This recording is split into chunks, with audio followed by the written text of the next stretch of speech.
And joining us now here on In the Circle on D1 Softball, powered by 643. I don't know the last time she's been on. She's been too busy. The busiest person. You name the sport, she's called it. And I mean every sport you can think of, she's called it. But of course, she's obviously the softball was part of the broadcast this weekend for the big Clemson-Stanford series. She's our colleague, co-host of the D1 Softball podcast, which you can check out every week alongside Amanda Lorenz. That is, of course, Miss Jenna Becerra joining us here. How you doing? I'm great. I mean, a lot of baseball and softball this week, a crazy series, and a lot of reunions that went along with it. So lots going on, but all fun stuff.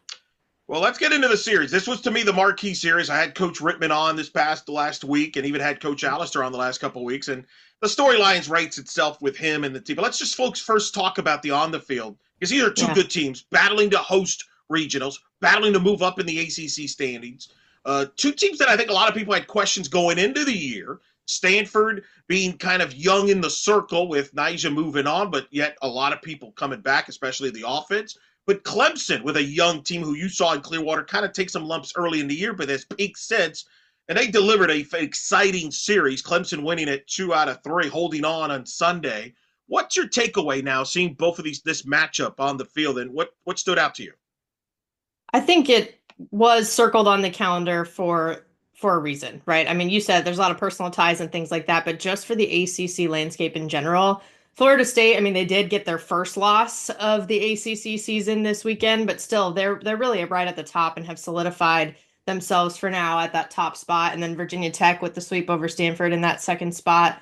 But the third and fourth slots were sort of right there battling between Stanford and Clemson coming into this one. And it's also, you look at the rankings, of course, both of them ranked in the top 20 in our D1 softball poll, the latest poll, but then also RPI. Like from an RPI standpoint, Stanford came in the week at number 15, Clemson came in at number 18. Similar approaches to how they coach as well, unsurprisingly, because they come from the same coaching tree, pun intended, with Coach Allister, having both played and coached with Coach Rittman. So it was going to be a battle, and I think everybody knew that. And I was not surprised in the least to see that there was going to be a rubber match on Sunday. I would have been shocked had that not been the case. What was the difference for Clemson to edge out Stanford in the series? Actually, I think both teams can hit, right? We've seen that both can hit the long ball, have similar numbers in that way. I think what it was is those things came to play. The bats showed up for both teams, but they actually both started capitalizing on each other's mistakes. I think that's actually what made the difference at the end of the day. Game one, Clemson gets the win 7-5. Okay, cool for the Tigers, but three of those runs were walks, right, by the Stanford pitching staff. That has been something that they've struggled with a bit this year. Walks, hit batters, some wild pitches, things like that. And then bases were loaded, they hit a batter to bring in an RBI. Then they walked her the next time. It was Abby Vieira, actually. So she got two RBIs without lifting the bat off her shoulder, right? That's not ideal from that standpoint. So Clemson was able to capitalize. And then game two in the run rule, it was 11-1. I mean, Stanford hit three home runs, so they're obviously swinging it well, but also four errors from Clemson in that game. Pretty uncharacteristic for them. And then Maddie Moore had a couple herself. She's their All-American. She's so solid. Her first errors of the season. And Stanford capitalizes on those as well. So I think those two games, that's sort of where it knotted up. The pendulum swung both ways. And then in game three, some situations like that too. Clemson was able to take extra bases. They utilized the small ball. They just pushed every single thing. That might have been the most pinch runners that I've seen in a game this season, utilized by John Rittman, because every single thing mattered. They knew it was going to matter. It ended up being a one-run game, and any little thing could have made the difference. And so utilizing speed when you can. So I think, they could both swing it, but capitalizing on the mistakes. It was like who's going to make the bigger mistake first or more often, and it ended up going Clemson's way. You saw Clemson in Clearwater, where they had a rough weekend. Yeah. Seeing him now this weekend, what stood out to you is the difference? We had Coach Rittman. He kind of downplayed it. Hey, look, we played some good teams the first couple weeks. We're young and all that. It was just, one of those things. But you got to see them both. It's one thing to say that, but to actually turn it around like they have. What's been the difference for Clemson from Clearwater when you saw him to now this weekend when you saw him? Oh yeah, and to be fair, they played five power conference opponents, right, in that weekend in Clearwater, and then they get that win against Ohio State. I know you mentioned that on the episode of In the Circle. Um, I think just the way they carried themselves was different. You could tell. Getting that sweep against Cal, I think, was huge for them, especially in terms of confidence and just from the mental side of things. First couple games were close. They obviously ran away with that third one, getting the run rule and everything in that doubleheader, that second game of the doubleheader on day two. But I think just the presence was a little bit different. It was one of those things where early in the season too, I mean, the Tigers only returned two pitchers from last year. We've all been curious about the post Valerie Cagle Tigers, of course. They only returned two pitchers from last year. They had some transfers come in. I think you're getting settled in, right? And so, Reese Basinger has eaten up most of the innings, and she ends up, being in the circle for both of the wins this weekend against Stanford. And she came in and was new blood for them. Not new in total because they did play against her, but new for them to be able to utilize and have in their bullpen. So I think they were just figuring it out, to be honest, in the beginning, and they were a little bit unsure of themselves. You could see that there was some doubt in Clearwater, but they seemed like they believed in themselves a little bit more. As cheesy as that may sound, I think it's just you have to believe you can do it before you can actually do it, especially in a game of failure like softball. And you could just tell that presence was a little bit different for them this time. And maybe we take this for granted, but I think we forget Clemson is a very young, literally a young program that Yes. started in 2020. I would know. I was there for their first game ever when they played Duke in Orlando at a UCF tournament that Cindy Ball Malone hosted. And I met Coach Rittman in person. I remember we talked for a long time, and he told me about how long he goes way back with Coach Ball Malone when Coach Ball Malone and Jessica Mendoza, obviously, are best friends, and Mendoza was her catcher. And so we got, but that was 2020. That's not that long ago. And here he is, has turned his program to a top 25. But I feel, and maybe you think I'm crazy, is this the best coaching job that he's done since he's been there, considering the youth on this team, the post Valerie Cagle era? You wonder, well, maybe this is a rebuild year, but here he is, once again, with a team in the mix to host once again. Still a little bit early in the season, but there's an argument there for sure. I mean, Valerie Cagle, when you're a two-way player like that, the impact that you have on the game automatically increases, right? And not to mention being that good of a two-way player, the way that she was.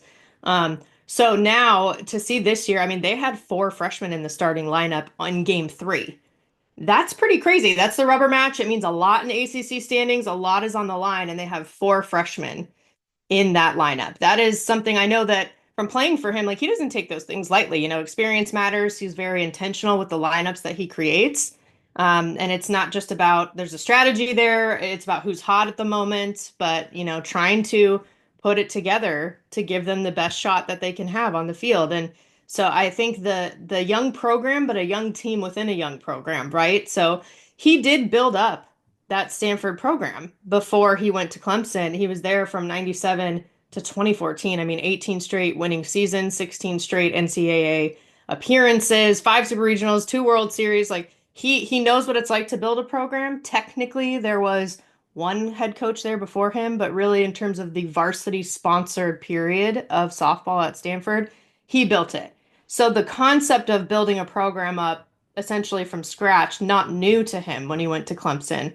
And I think we've seen that play out really well. And that means you also have to have different types of teams, right? Like you're going to have a different team every year. So maybe you have a leadership heavy team like we saw the four-peat senior class of OU, right? But then maybe you are going to have that young team like Clemson does now, and they have multiple, half their lineups freshmen. It's just trying to win in different ways. And that's why the culture is such a big impact. So to build that culture so quickly, I think, is the impressive part. You know him as well as anybody. You mentioned you played for him. How is he different today, if at all, than he was when he was the Stanford head coach? And I only asked that from the standpoint because I remember when he got announced as the head to take over the Clemson program, started from scratch. The question that I had from the outside, not knowing him at the time, was, can he adapt to today's players? Hmm. It's a different landscape than it was. I think you would even admit, even when you played Yep. there. So now you got to start at this program from scratch in a very strong league. And you got to recruit players. You got the transfer portal and everything. And he seems to have adapted to it, at least from looking at it the outside. Is he different than he was at Stanford? How do you see him today versus back when he was at Stanford? I think it's the kind of balance that you hope for from players in the sense that you stay true to who you are, the core of your approach, but you make adjustments, right? That's what we ask of players to do, whether that's in the batter's box, on the field, in the circle, whatever it is. And so for him, we'll joke a little bit. Some of the alums, they made a good amount of us actually showed up on day two for that Saturday game to an unofficial tree union we were referring to it as, but uh, we'll joke that he's a little easier on him now than he used to be on us, right? Like we weren't allowed to have walk-up songs and stuff, and now they don't just have walk-up songs, they're doing way more for like the home run celebrations and what they're doing in the dugout. They get to do a lot more than we did, but that's something that's how you know you're getting older when you're like, oh, well, back in my day, we didn't get to do those things. But I think for the most part, his personality is the same. I think he is just more relaxed from what I can tell, too. I think that we talk about players wanting to play freely and how they always typically perform better when they do so. I think he feels like he's able to coach freely, if that makes sense. But the core is still there. He was like, you guys, I might have a few more gray hairs, and some of the older alums were joking around like, I think you had those back in the day too, coach. It's not that different. So a lot of things the same. But I do think that he has made some adjustments to today's game, and that's what you have to do. Like if you want to be successful, that's what everybody says Patty Gasso is so great at, right? So to be a good coach, it requires that. Of course, he goes up against Jessica Allister, who obviously Allister played for him when Stanford got to the World Series as the catcher. And I remember asking him, "Have did you face her before?" And he was trying to remember. And I don't think this, as far as head coach versus head coach, I don't think they have ever faced each other. Uh, there, I want to ask you about Stanford first. What's going to keep Jessica Allister up at night, if anything, from this weekend? And really, you could argue the last two weekends, going back to Blacksburg, where even though they got swept, that could have gone either way. It was a crazy series, exciting series where Virginia Tech wins on a walk-off one day. They turn a triple play. Like, it really, a couple swing plays here and there. It's a different series. And I feel like it's kind of the same this weekend. What's going to keep her up? Yeah. Well, yeah, I have some thoughts there, but before we get into that, I do want to mention I know that Coach mentioned on this show last week that they did play against each other, him and Alistair, when she was an assistant at Oregon. After Assistant. yeah, That's right. assistant specifically at Oregon. But the reason I bring that up is because I was on the team still. I was at Stanford at that time. So I remember Oh. Coach Alistair coaching first base. I was playing first base at one point. And it's just, hello, hey, Coach Hal, how's it Oh, is that how going? you two met? Okay. There you No, go. no, no. She was my assistant the year before that, but it Oh, was okay. cool to see her. It was weird, right, to see her in Sure. different colors and things like that. But she's one of the most competitive people you ever meet, and you could see that this weekend too. Like they both keep in touch. They talk all the time, um, and they really respect each other. But they both wanted to win really badly. So I think some things might keep her up at night a little bit more than usual, just because there were extra layers to it this time around. But I think it goes there's just some mistakes that you have to clean up. Like free passes when it comes to what the pitchers are doing has been hurting Stanford. Too many walks. Too many walks. They're hitting batters too. Some wild pitches that let them advance a little bit into scoring position, things like that. Alyssa Houston had a career high 9 strikeouts in her first complete game of the year in game two. And then she was racking up strikeouts again in game three, but also still 5 walks in game two. Game three still had some walks before she passed the ball off to her relievers. But I think that's something that's more Danielle O'Toole, what she's going to be thinking about at night. I think what Coach Allister will be thinking about is there were some defensive moments as well that could have been cleaner. Some tough things that you can't control. So it's also managing those emotions, meaning there were a couple calls that there was some controversy over in Blacksburg that you can't control. I mean, some people think bases were loaded. It looked like ball four would have tied the game at the end of the game. Instead, they end up getting Kalen Koch out, right? And then game three, there was what went from a double play to something hitting a fly ball hit in right field, and Kira Chan throws it into home, and they had her dead duck. It's a double play, and then it's called an illegal pitch. So both of those outs are erased, right? And that turns the tides quite a bit. A lot of their scoring came after that. You can't control those. So I think for her, it's not really like dwelling on those things, but knowing that there's an emotional piece for the players as well. So I think it just needs to be a little bit cleaner.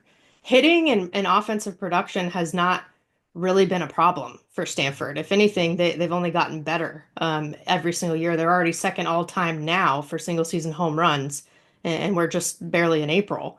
So they're swinging it, but there's some stuff that they can clean up on the other side of the ball.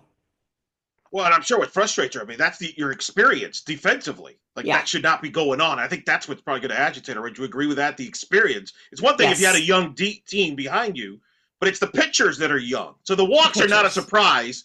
It doesn't surprise me with the walks. I remember when I had her on the show and I was prepping, I was looking at the pitching stats. I noticed the walks were even high back then, which had me a little pause for concern. But I don't think all things considered. But she even mentioned in the interview when she was on this podcast that the defense helped the pitchers. Uh, Yes, and that was what she anticipated is, in the past, like last year, Jade Berry, Ava Gall at the corners, they were freshmen, and there were sophomores up the middle with Taryn Kern and River Mailer. So the pitching staff was supporting the defense to a certain degree, at least early on in the season. And she said it this year, it was going to be flipped a little bit. The defense, and of course hitting as well. She anticipated a strong offensive performance, and we've seen that, but they were going to need to help the pitchers along a little bit. So I think there was a few things that could have been cleaner, particularly in game three for Stanford, on the defensive side to do that. I block out her time at Oregon for some reason. I just don't think of her as Oregon. I always think of her as Minnesota, which It is was when I only met her. 1 year, to be Okay, fair. It that was makes only sense. 1 year. So good. Yeah. I'm glad you caught me on that because I do block. I always block that out when people bring it up. She was at Oregon. Like what? Like But what? I know Coach mentioned that too. He's like, yeah, No, she did. He we did. He played did. against each other then, but yeah, not as head coaches. And it's definitely different. It hits different when Well, you're and both a head coach. that's the segue. See, you know how this works. We're both podcast hosts. You know those two people probably as well as it most, right? Like you're up at the top of the list as people that know both of them pretty well. And I asked both of them about this matchup, and you expect them to downplay it. What was it like for those two? I mean, that's a special bond those two have. You mentioned they coach very similarly. Of course, she learned from him. What was this hard? Was it awkward? Was it like what was it like for you think for those two this weekend? I think in a lot of ways, on the personal side, exciting because who would have thought before very recently that a conference series would ever occur between Clemson and Stanford, that there'd be this coast to coast presence in the ACC. Like this, I don't think when Coach took the job, Coach Rittman at Clemson, that he thought that would happen. I don't think Coach Allister necessarily thought that would happen. It would be more of a postseason matchup. And the competition level is. So I think just that ability to be able to do that was sort of a full circle moment that they both really appreciated. And I know that Coach Allister actually, obviously, her and Coach Rittman are pretty busy getting the teams ready to compete. But for example, there was sort of a last minute alumni tailgate that was put together that Coach Allister helped facilitate because so many alums who played with Allister and or played for Coach Rittman were like, well, what better weekend could we come in town to come check it out? And especially at the football stadium. So she was supportive of that too, right? She's competitive, as you know what, in between the lines, and so is Coach. So she wanted to win really badly, but still very supportive of the history and what came before. Even though she herself and Coach Rittman are both making their own paths now, I think they balanced it really well. Especially Coach Rittman talked with all the Stanford alums after that run rule loss in game two. And he was like, I was joking. I was like, hey, Coach, I like this the pullover you got on. And he was like, yeah, well, after today, I might have to get rid of it. It didn't really work out for us too well, And but then today, the all purple uniforms, but he had the white pullover for game three. So I think they balanced it really well. They are competitive, but there's a lot of respect there and a close friendship too. Well, one of the alums you met that was there was Ramona Shelbourne, who was on that Stanford team with Jessica Mendoza, with Jessica Allister, when they made the World Series for the first time under Coach Rittman. If you go to D1 Softball on all the social media platforms, you did videos. You did one with Ramona, but you also Mhm. did one with Ramona and Coach Rittman together. So take me through Yes. the back doors there on that. What was the? How would you able to set that up with the two of them there? Because I got the sense watching the video there that meant a lot to Rittman to catch up with Ramona. Of course, Ramona was having a blast. You probably could have done. There's probably more that you could have aired, but you can't because obviously there's certain minutes you can only use on social media. But what was that like to see those two to see each other there? I don't know when the last time they saw each other in person. Who knows? It's probably been a while. I think Ramona said it had been 6 years since she Wow. saw Coach Rittman in person. And yeah, actually, so I, of course, wanted to chat with Ramona. She threw out the first pitch for game two, and she actually did a little trick pitch too, that she practiced by the press box with us before she went down there. Um, so between that, wanting to chat with her like we do for D1 when we cover all these awesome matchups on site, but then it was actually her idea to talk to Coach Rittman.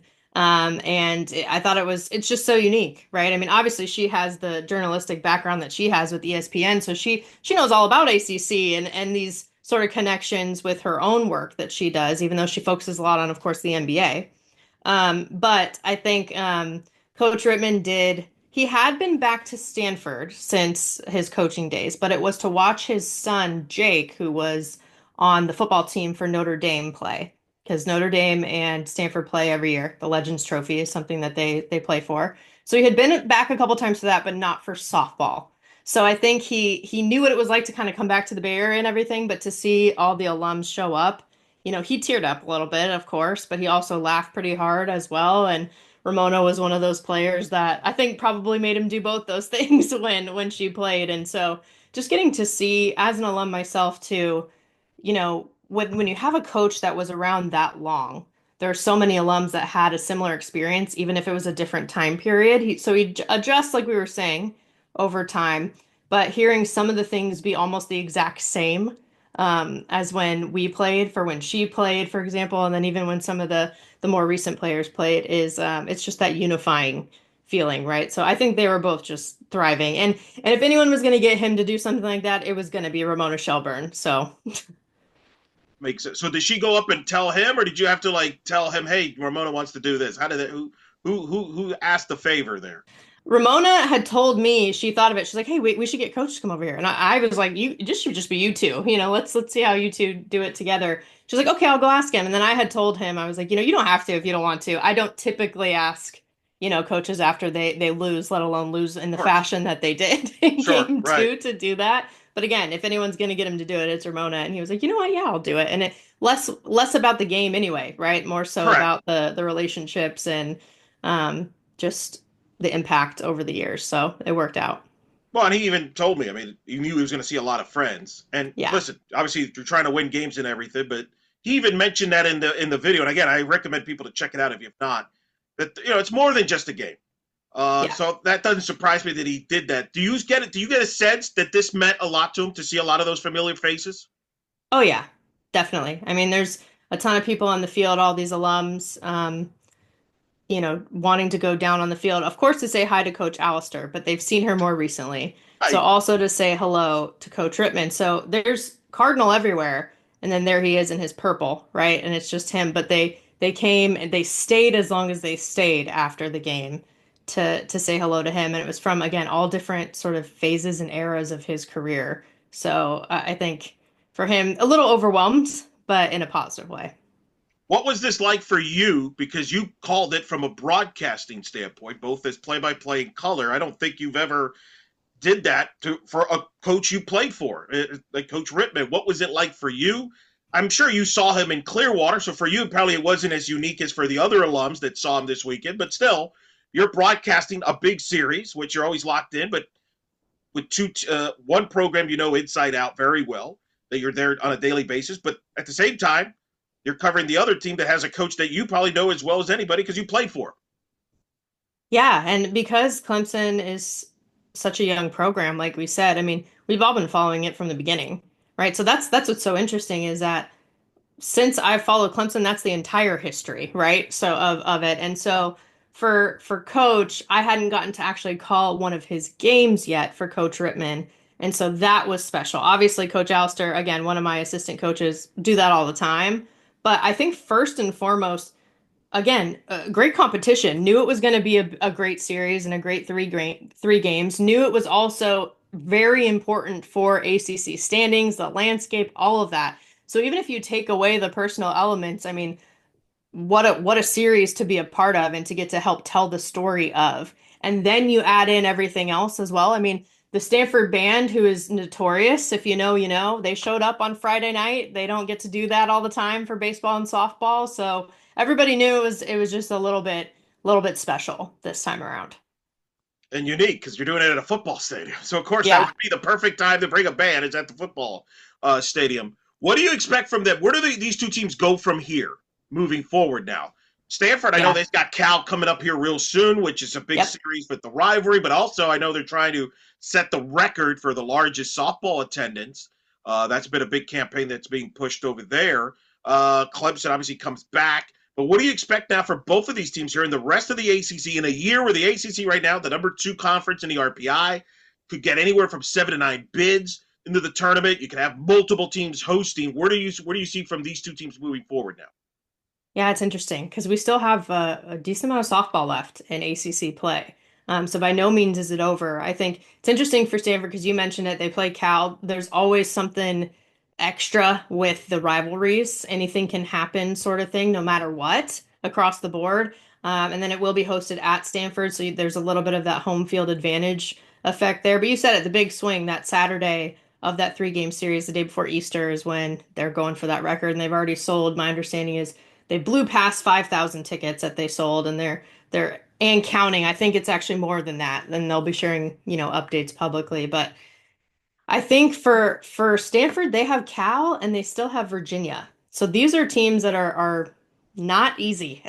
These are not teams that you can. I don't believe in just showing up and phoning it in anyway. But you can't just show up and beat these teams. You have to play every single inning, and I think it's going to be really interesting. Clemson, on the other hand, they have North Carolina State coming up. They have Georgia Tech at the end, I believe, of their ACC slate. So I think in terms of the ranked matchups and things, Clemson has pushed through a lot of those. Cal has been in and out of the rankings, of course, and same with Virginia. But Stanford still has, if you're looking at RPI and things like that, some of the quote unquote on paper tougher teams left in the ACC slate. So I think getting at least one win this weekend was huge. That midweek game against St. Mary's, the 10th inning walk-off for Stanford was important because they did get swept by Virginia Tech. So they need to kind of recreate some momentum here. They'll utilize this bye week in Boise State to ideally do that for them. And then Clemson, I think, has the momentum, right? So for them, it's like, let's keep this rolling. They have a midweek and then they roll right into some more ACC play. So I think on their end, just keep the spirits high, keep the vibes good.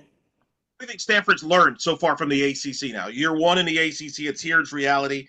They obviously started out. They've gone to Atlanta, beat Georgia Tech, won a series there. They went to Notre Dame, swept them, stayed in the East Coast to play Kentucky in a midweek. I'll never forget the Kentucky broadcasters are asking her, "Hey, what's it like?" It's great, and she's like, "Of course, nothing better than just hanging out here in Lexington on a midweek before going, East Coast there. That's what for West Coast school. That's what we expected, but that's Coach Challister's humor there. But what do you think they've learned now, as they're going through this here?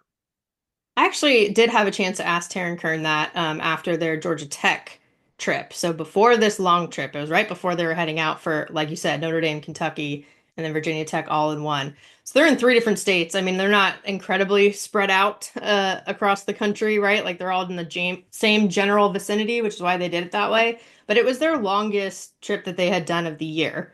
And I think the longest that they may have ever done in the regular season, outside the World Series or a postseason trip. So they're learning, right? Like, how does that affect it? Because certain sports with this new realignment are affected less. They might play one game or maybe two events at the outside, but with softball, with baseball having the 3-game series and potential midweeks in between, there's a lot of competition that goes in there. So that's actually something that I want to ask them a little bit more about because it is a new element this year. I mean, Coach Allister herself. Luckily, it's an advantage for Stanford that she has that experience having led Minnesota for 7 years. I think that's actually huge for them that she knows what it's like. Not only her, but Jessica Merchant, Sarah Gronewagen from those Minnesota days understand what it's like. They were, traveling the first 7 to 8 weeks of every season every year. So they might have some tips and tricks and a sense of how to stay well, not only mentally and physically, but emotionally, in every way, just to kind of keep yourself in check. So I think for them, it's managing that a little bit. That's new. It's new. There's a lot of newness this year. You mentioned Taryn Kern. I forgot to ask you about her because I think she's been a big, you mentioned the offense success. She's been a big part of that. What's been different about Taryn Kern in 2025 versus last year? Because there was a lot of hoopla last year when she got there for after the years she had prior at Indiana. Walked a lot. That was always the joke. It seemed like she walked a ton, but this year she's putting up back to those numbers that I think people expected. What's different?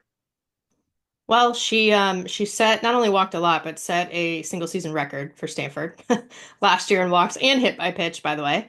I actually did ask her about that, and she talked about how, It was tough. There were a lot of expectations after that monster freshman year. And there's so much newness. She said she felt in some ways like a freshman in terms of it was her first year at Stanford. Might not have been her first year in college softball, but first year at Stanford. And you look at her career, she's played in three different conferences. It was the Big Ten first, and then the Pac-12, and now it's the ACC. So she's had a lot of change. By the time that they renovate the stadium and they play in the new one at Stanford too, she will have played in four different home fields throughout her time too. So it's a lot to manage. I think being back home in the Bay Area for her has been great. She said her family and having them close by has made a difference. They're very close. She grew up in a baseball family with a batting cage in the back kind of thing. But I think more than anything, she said she felt just like she had let go of some of those expectations last year. She was a little tense, might have been pressing a little bit. This year, it was just an ability to play much more freely. And I think you can see that just in her presence on the field as well. And so I think that's more where the home runs come from. The physical ability never left. That was still there. She still hit seven last year. But now, she's leading the team with over a dozen. So she's in a good place, I would say, when it comes to the power numbers. But it's more mental. Mostly everything is. In this sport. Not to mention, you're taking academic classes at Stanford, one of the premier universities. You would know very well that's tough enough just to be a regular student, let Yeah. alone a student athlete.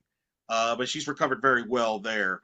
There. Well, I would ask you about maybe the umpiring in Gainesville, but I have a feeling you and your co-host Amanda Lawrence might discuss that. I don't know if it'll be as long as it took the umpires to figure things out in Gainesville, but we'll check that out on D1 Softball Podcast this week. I feel you'll be discussing that at all, and just tell the audience what else they can expect from you this week, and just in general, overall. Yeah, lots going on. So the D1 softball podcast, of course, we love being this one-two punch within the circle every week as part of D1 softball, and then believe in softball too. Actually, some recent episodes with Taryn Kern being one of the guests on. If you're interested in that, and that's BLEAV. That's Believe Network, and Believe in Softball is the channels you can follow on Instagram and Twitter. Same with D1 Softball across all social channels. And then I'm at just Jenna Becerra on Instagram, Jenna Becerra01 on Twitter for all the things that I'm doing. But this past week, a lot of Stanford athletics, of course. I also did a midweek baseball game for Stanford. Now, this coming week, I'm going to be in Berkeley quite a bit. So I will actually be doing their midweek at Cal on Wednesday. And then I will be calling the Florida State series at Cal over the weekend. And that's going to be a really good one as well. That's a big one. And Lonnie Alameda and the Seminoles. And certainly our best wishes to Lonnie, obviously, with the breast Yes. cancer diagnosis there. They won the series against Virginia, came all the way back on Saturday, down Yep. six to even it up, and then they blew out Virginia in game three. But that's going to be fascinating. Coach Alameda going back to the Bay Area when she used to be an Yep. assistant at Stanford. So the Yep. connections continue there. Going against Yep. Chelsea Spencer's team in Cal, they can score a ton of runs. Very young pitching. Give me your quick early thoughts on Cal hosting FSU. Think you touched on it a little bit, young pitching. But they can hit. They could hit last year too. I mean, them in Arizona were dropping bombs left and right, leading the Pac-12 and long balls, for example. So they're always going to be an offensive threat. That's something I know Coach Rittman mentioned from the Clemson series when they hosted Cal. So I think having Florida State come to them is helpful in Cal's case because what a place to play in Tallahassee. And then now they have even more to play for. They already were just their energy as a program in general is they compete every single pitch, but now there's more stuff going on off the field too where they just are playing for something bigger on top of it, and the community is very much there as well. So to not have to go play at their place, I think for Cal may be something that will help. But it's going to be, I think it'd be a dogfight. Most Cal games are a dogfight. That's kind of their MO. And I think they have some underrated players on their team, whether it's Lagi Kuroga behind the plate, whether it's Acacia Anders, Elon Butler, who's moved around position-wise this year, but has still been somebody in the lineup with her stick. Like they have a lot of offensive weapons too. And then we know what Florida State can do historically, and that's been no different this year with them at the top of the standings. Could be another wild series like this Stanford Clemson you just called. So Yeah. I'll let you go rest up your voice because you've been using it a lot, and you're going to be using it even more this week. But hey, thanks for taking the time. I know you got a lot of family stuff going that you're visiting, and taking care of a lot of stuff. But it's good to have you back. I don't remember the last time we had you on in the circle, but I have a feeling you're going to be on pretty frequently here over the next month as we get closer to postseason and mayhem. Yeah, we've kind of been alternating, haven't we? Like you went on Yes. the Inside the 12, I went on the 10-12 for you, the Tag teaming. We've podcast, been a all those tag team. things. We've been more of a We tag team. have. I appreciate you two reminding Amanda about the UCF win over Florida. I really I did. appreciate it. I don't know if she did, but I did. So I know Well, speaking of that, too, I meant to mention that earlier. Florida State also beating Florida. That was huge. Shutting them they did. out Yeah, also. great So game. just taking Kirk all of too. that to Cal is interesting, but we'll see. We'll get there. Florida State trying to probably trying to be a top 8 seed perhaps Yeah, in yeah. that series. So that's big ramifications. That'll be unique as well. Jenna Becerra joining us here on In the Circle on D1 Softball, powered by 643. We'll have you on soon. I have a feeling. But in the meantime, hey, enjoy it. And thanks for always coming on and being awesome with us. Always love being on the same team.